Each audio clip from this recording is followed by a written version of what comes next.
Hello বন্ধুরা, এবার নিয়ে এলাম পাতাবাহার গাছটির নাম। গাছটি মাটিতে বসানো যায়, টবে বসানো হয়েছে। মাটিতে বসালে গাছটি বড় হয়, আকারেও একটু মোটা হয়, অনেক ঝাঁকড়াও হয়।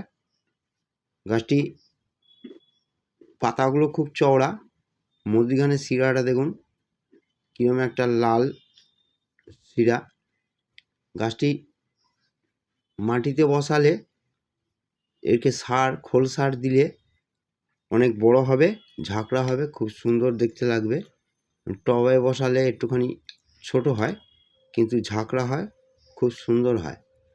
গাছটি খোল সার দিতে লাগে, অন্যান্য গাছের মতনই দিতে হয়। এই গাছটি যদি পাঁচিল ধারে বসানো যায় বড় হবে, ঝাঁকড়া খুব সুন্দর লাগবে দেখতে, এবং গাছটিতে ওষুধও